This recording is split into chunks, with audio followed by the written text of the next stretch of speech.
So today I want to talk about this new thing I've been seeing the past couple of years.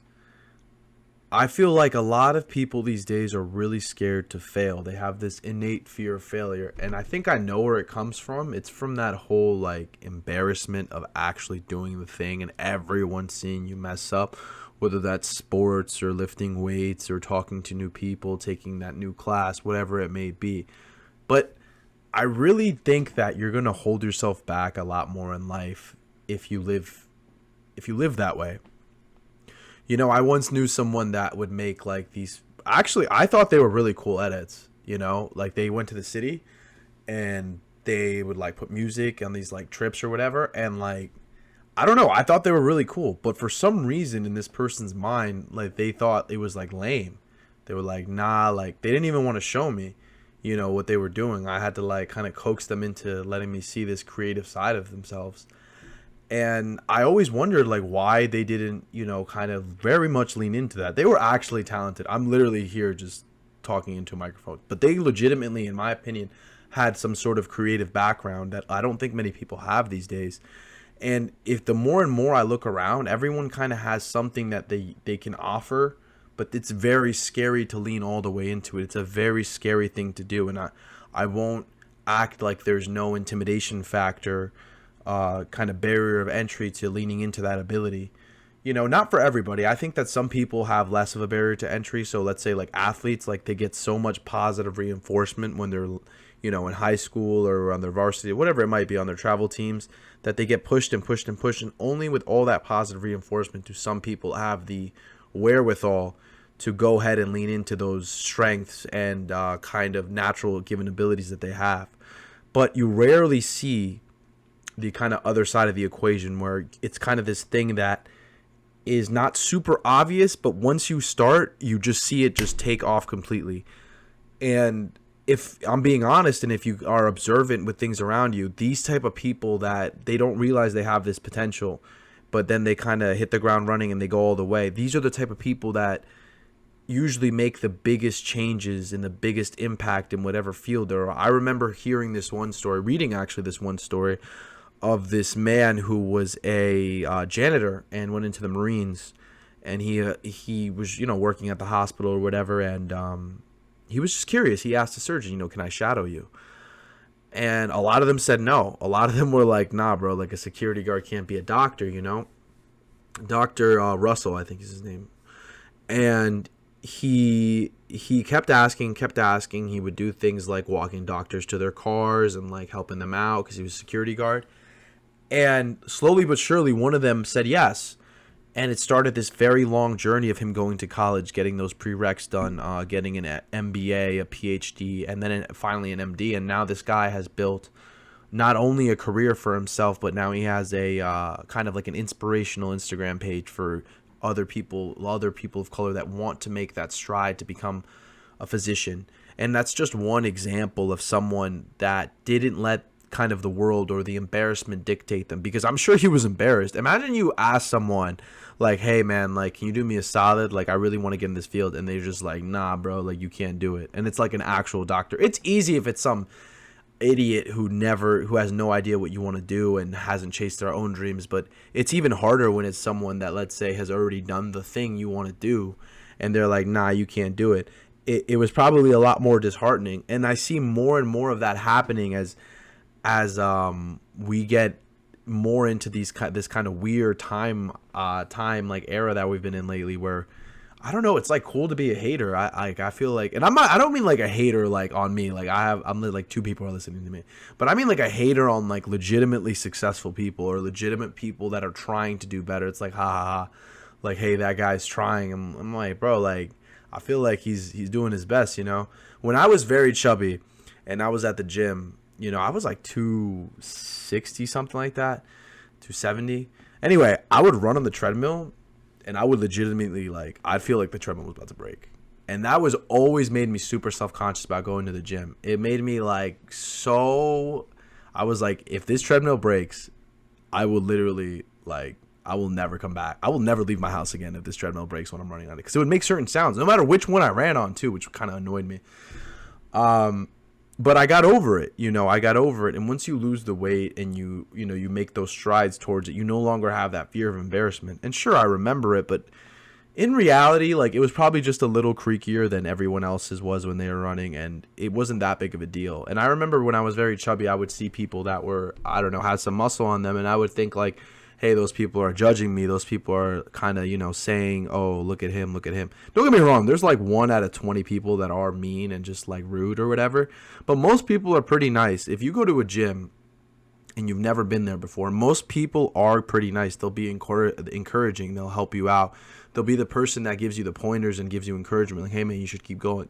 You know who's going to tell you to stop going to the gym, or like that it's a bad place, whatever it is? People that don't go. People that are legitimately kind of trying to hold you back with these sayings of like, oh, well, you don't want to go there. People are mean. People might be rude. That's a bad voice. And some people have it inside their own head where it's like, no, don't do that because everyone's going to laugh at you. People are going to be mean to you at the gym. People are going to judge you for your form or your physique or something like that. But in reality, it's not that deep. Number one, we're not that important. Like, no one cares, bro. And 2, people are nicer on average than you think. If you just spend all your time on the internet where the algorithm is literally telling you like everyone hates anyone who thinks somewhat like you, no matter which side of the spectrum you fall on any opinion, any issue, if you go on your phone, you think like everyone disagrees with you all the time on everything. But in reality, it's really not that deep. I've had conversations with people that on paper, they would disagree with me on every single thing I've ever talked about. They wouldn't want to hear one sentence that comes out of my mouth. But as soon as you kind of have a nuanced conversation and you can find similar ground, you can talk about certain things you agree on, certain things you don't agree on, it's a lot easier to bury the hatchet and for there not to be this animosity, this almost automatic tension that is there, like that you assume will be there. So I don't think that you should walk throughout life like that. You should go thinking that people can be nicer. What's the worst thing that can happen? That someone's a little meaner to you? Oh no, like, I'm sorry, bro. Like, if that's your biggest concern, like, life's pretty tough, bro. You should get a helmet or something. You should go around thinking like, all right, this can be good. Even if the world's a little meaner than you think it is. I'm not saying go around and be naive and like, get taken advantage of in any way. I'm just saying don't go out there thinking like, oh, everyone's going to make fun of me. Everyone's going to hate me. Like, no matter how it is, like, people that are more experienced in a field are usually nicer to beginners because they were once a beginner too. And I know we've all heard this since we were like 5 or 6, but it's true. And I feel like a lot of us are forgetting that because of like the internet and TikTok and like everyone's like, oh, like I hate everybody so much. And it's like, and that's because it gets your attention. It keeps your attention span. So the algorithm predicts it more, but it's so, it stunts the growth of legitimate social kind of connections that you can make, whether it's in school, whether it's in at work, whether it's at your local I don't know, whatever activity you do, like whether it's boxing or the gym or dance or run club, whatever it may be. There's this unspoken automatic kind of animosity like that you kind of just think is there when it's really not. I like, if you go to a lot of people in the gym, I bet you in a lot of the gyms, the biggest guy in the gym, the biggest, meanest, scariest looking guy, he's probably one of the nicest guys there. Usually the meanest people I've seen at gyms are people that have just like 2 to 4 months of working out and they're judging everyone else that doesn't work out. Those are probably the meanest people I've seen. But in reality, like, I've trained people that have been overweight. I've trained people that have been underweight, and everyone has a different variety of, issues that they have, whether it's physically or mentally. And, you try to empathize no matter how it may be. Now, it's hard. Don't get me wrong. It's hard to empathize sometimes, but that's the route you should take. And if you assume the world is like that, you'll be a little more like that too. I remember when I was younger, I was like this when I was younger too. I would automatically assume that if someone had certain positions on certain issues, I would automatically not be, open to speaking to them at all in some kind of cordial way. That's not true. I remember I had a friend at one of my classes that was an atheist, and when I was younger I was an atheist, but now I'm not an atheist.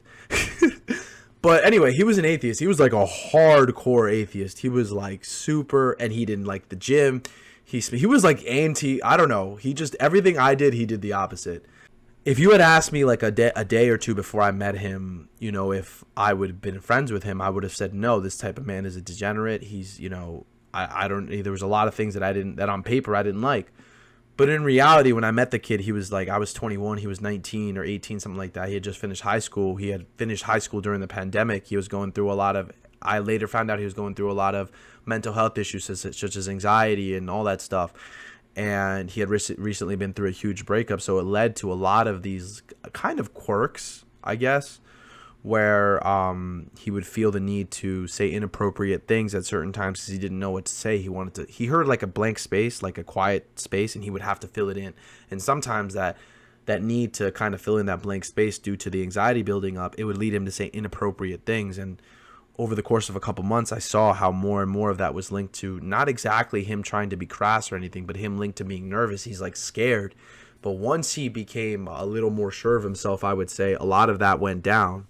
Because, I mean, we would talk and we would disagree on things. And he would say, well, I don't know why everyone isn't an atheist. And we would have those talks, like, about our opinions on the matter. And at the end of the day, like, I didn't agree with him on almost anything. And he didn't agree with me on almost anything. But it wasn't really about proving who's right and who's wrong.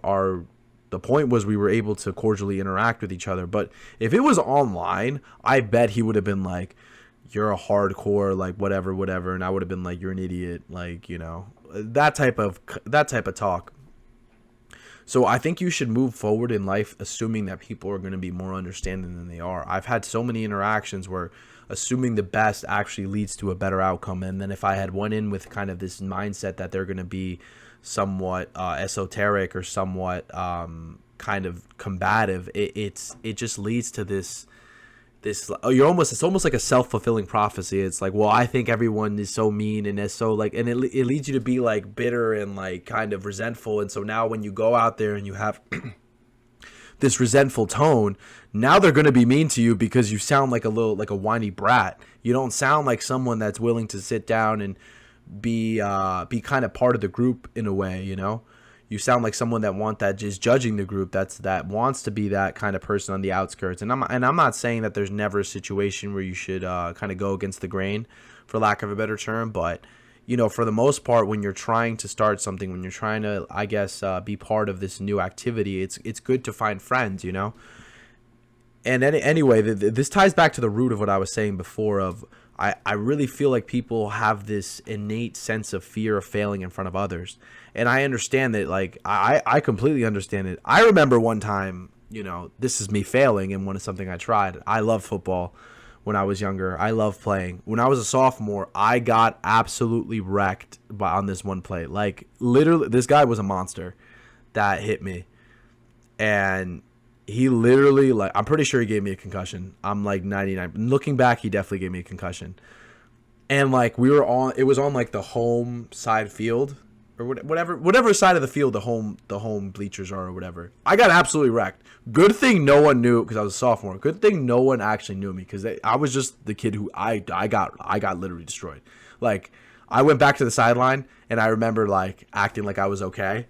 And I was just standing there, and I'm like, my head feels like it's about to pop off right now. It's actually, and then I had to, like, it was like one of those, it was like a kickoff play, so I had to go against that guy again next time there was a kickoff, and I'm like, and I was legitimately like, this guy might actually kill me, So anyway, what happened? Nothing happened. I got my ass kicked. I literally, I'm telling you, you think you've no embarrassment till someone knocks you on your ass in front of like 400, 500 people. But what happened? Nothing really happened. I didn't die. No one made fun of me. Maybe behind my back, but I'm 23. I haven't found out about it yet.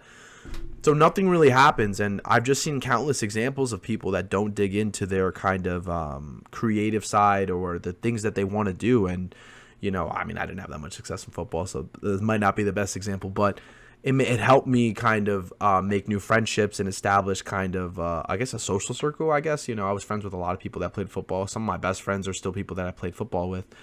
And it can help you kind of propel yourself into this the next part of your life if you're not scared to get involved with something now. But, as I was saying, I feel like it's a lot more common for there to be this barrier of entry if it's something non-athletic. Let's say if you want to be like a painter or you want to be like a musician, at least when you're younger, it's harder to kind of do that and go against the grain. I mean, you do have the odd individual, and I don't mean odd as in like they're bad. I mean odd as in like it's rare, that doesn't care about what anyone thinks and plays piano when they're 9 and now they're like 25 and they're like a pianist. But I feel like that's not encouraged as much as it should be, bro. You should be doing that. Like, you should be going out there, bro. If you want to be an actor, like, go do it, bro. Like, who cares? Like, what was the worst that could happen? You know, you have to go through some pain. I'm not going to sit here and act like it's all going to be like sunshine and rainbows, but who cares, bro? Just go all in. Because there's another thing too, where someone like half commits to something. They're like, oh, well, I'm going to do it, but like, oh, I have like so many things to do, and like it's hard to find time to like get the thing done. And it's cope. Planning to do the thing is, I read this somewhere. I'm not gonna act like I came up with this. Planning to do the thing isn't doing the thing. Telling people you're gonna do the thing isn't doing the thing. Writing down in your journal how you're going to do the thing and how you're going to feel when the thing is done isn't doing the thing. There's a million different things that people do to put off taking action. There's a million different things people do. People will say, oh, well, I need to save this. I need to save that. Well, I need to mentally prepare for this. Well, what if people do? No. You're always going to find an excuse to kind of put things off, but you have to take action. Speed is everything. In my opinion, speed is everything. You have to just don't sit back and be like, oh, well, what about this and that? And what if this one person doesn't like it? Who cares if that one person doesn't like it, bro? Who cares? They're one person. Are you going to let your whole life be kind of decided upon by that one person in your mind that you think is going to disapprove of what you're saying? Now, I'm not going to say go out and just completely wreck your life, but I'm saying, like, if you have something you want to do, if you want to be something more in your life, then go do it. I don't care if you want to, like, drop, like, I don't know, like, okay.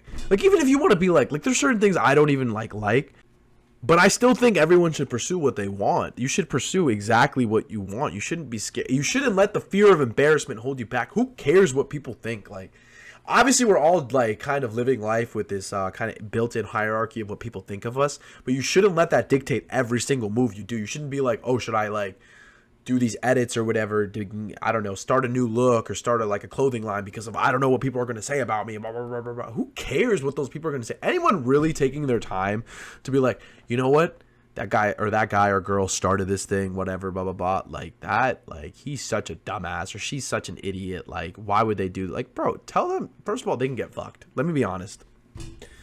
Second of all, if they were focused on doing something with their life, they wouldn't be that focused on you. They would. I'm not saying they have to support you. I'm not saying they have to be your number one fan or whatever you do. But like, they shouldn't be there like kind of hoping you fail. That just shows that you have this innate sense of emptiness that you have to bring someone else down. In my opinion, I've seen a lot of that too. I get why there's this apprehension to start trying because of these type of people, but you can't let that hold you back. You know, there's so many people that they want to do something and then they don't end up doing it because of whatever it is, family pressure, I don't know, societal pressure, peer pressure. You know, there's so many people that get pushed into careers they don't want to do. When I was working at like a scribe, as a medical scribe, I remember I was working for this doctor, man, and he was like, you could tell he was a smart guy. You could tell he was a very intelligent human being. But he did not want to be a doctor. He was a young, maybe mid-30s Asian American man. He did not want. His name was. I'm not gonna say his name actually. He was a really nice guy though, but he was like nice. He would talk to you all nice, like, hey, how you doing? How's everything going? Like, you know, everything's. I'd be like, yeah, everything's good, doc. You know, but then like, and he wasn't a bad doctor. I'm not saying that. I'm just saying like you could tell he would be a doctor and he'd be like. Yeah. He'd cover all the bases, but he would just be so uninterested. And like, I think he said it once, like, I wish I did something else. And it's just that I feel like if you can avoid that trap, there's so many traps in your early 20s, you know, late teens, early 20s that you have to kind of avoid. You know, there's the whole, like, just wasting complete amount, like so much time, trap. There's the not doing exactly what you want to do trap. There's the there's so many different type of traps that you kind of have to avoid when you're a young woman or young man. And I feel like one of the biggest ones is living a life that you didn't plan, living someone else's dream or whatever. And I understand that the bills need to be paid, and I understand that everyone needs to pitch in to kind of get things to where they need to go. Kind of everyone needs to do their job. I understand that. But there has to be a middle ground, man. If you go 110% to something you want to do, then it's fine. But if you're half-assed into something, then I feel like you're going to be miserable. I feel like you might as well have gone 110% in what you want to do. Hey, man, even if you want to be like a starving artist and like be one of like those painters that literally just starve to death while they're like painting, embrace that, bro. You'd be like a starving artist. You got a little bit of like, you're like, yeah, I suffered for like a long time to get here. Whenever you do make it, or whenever you do get some type of notoriety, or maybe that'll open the doors to see what you really want to do with your life, with your interest in art. But don't do the thing where you're like half in it. You're like, oh, like, yeah, I kind of want to do this. And so like every few years I pick it up for like 2 weeks, and then I drop it for a couple 2 weeks, but it's always in the back of my mind. It's always bothering me. It's something that I'm never really at rest with, because then you're just kind of lying to yourself. And I'm telling you, if you lie to yourself for that long, for that extended period of time, it won't lead to anything good. You know, I've met a bunch of people now that I'm getting into my, I guess, mid-20s that have a bunch of regret. You know, people in their 30s and 40s that kind of tell me like, hey man, like do X, Y, and Z. Don't do that. Like, I regret this in my life a lot. And I see that they actually mean it. They're kind of telling me from, you know, I guess the bottom of their heart that they regret things. And one of them is very much so what I just said, in terms of like living someone else's dream, kind of doing someone else's bidding. You know, I remember hearing about this actual attorney that, you know, had all the measurables, graduated at the top of their class in high school and college, and then went into an Ivy League law school. And then she graduated and she quit after like a year. And she quit because of the kind of work she was doing and the amount of work she was doing. And here's the thing. I'm not saying that she should have like known exactly how her life was going to go, but I'm assuming she had an idea of what a lawyer does. I mean, I'm going to assume that maybe there was an inkling of an idea of how the work-life balance was going to happen. But if you had taken a little bit more time to, I guess, think about what exactly you want to do with your life, I don't think it was that that person's obviously an intelligent person, so they in theory should have been able to realize that it's something that would have made them like perma miserable. So in my opinion, I think it's just that you convince yourself that it'll be fine, that I can do this, I can do that, it's fine, like as long as the money's fine, I'm good. And what you see is that does work for some people. I actually have met some people that just do that because it's the money. But it takes a very rare individual. Most people, they value other things other than money. They value more important things. I don't think money's the be all end all either. They value other things.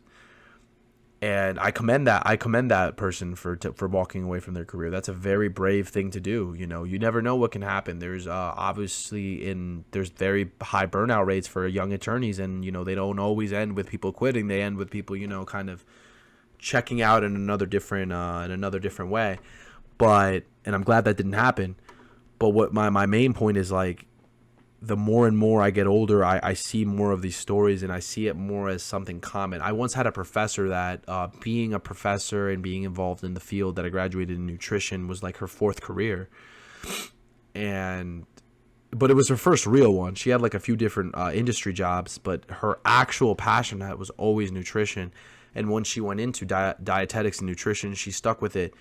And it was able to, it even enabled her to link into her other passion, which is, you know, kind of directing the next generation, whatever, however you want to call it. And she was my professor, and we still keep in contact. And it doesn't seem like she regrets her life choices. It seems like she made a bunch of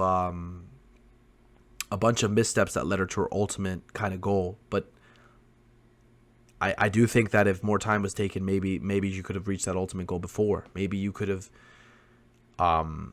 not gone through a lot of pain, a lot of avoidable pain that you will go through if you end up changing later in life, or if you end up living someone else's life that you don't want to live. You shouldn't be scared to kind of fail or to tell people what you want to do. Screw them, bro. If they don't like, support you in this, whatever it may be, however ridiculous it may sound, as long as you're 110% in it. Don't go to someone and be like, hey, I want to do this, and then just be like, oh, I'm not completely sure. Like, I haven't looked into it at all, and it's been 3 years, and like I haven't done one single thing. No.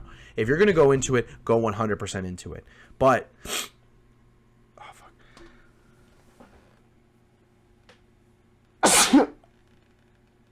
I'm gonna have to cut a lot of this podcast out. If you're gonna go into it, go 100% into it. There's a lot of people that have different stories of how they got there and how they kind of stopped kind of mailing it in per se. And then once they find what they exactly want to do, they go 100. They just go all the way into it. And I admire that so much. You can't look into the past, but you also can't exactly plan out every single step of the future. It's going to look different. Your plan on day 1 is going to look different from your plan on day 100. Do not be scared of that. It's something that just happens. And again, these people that want to see you fail, like you just shouldn't give them that power to kind of stop you from doing what you want to do. You know, I really want to harp on that person that didn't make the kind of was scared to show their creative side. And I've met a few people like that, people that are really good at drawing, but they're kind of scared to lean into it. And I'm not saying they have to go be like the #1 artist of the planet, but I'm just saying, like, it seemed like this is what they really wanted to do. And, you know, they never really gave themselves a chance to see if they can monetize it. I'm not saying everyone has to chase their dreams and take every risk ever. I'm just saying there should be this encouragement that there should be this encouragement against being so scared of failure that you're letting it stop you from trying to chase what you want to do. Well, anyway, guys, I'm going to check out. For entertainment and satirical purposes only, the content shared in this video represents personal opinions and humors and is not meant to be taken as professional advice or guidance. This channel and its creators are not affiliated with any professional or educational institution. Viewer discretion is advised, and any resemblance to real events or persons is purely coincidental.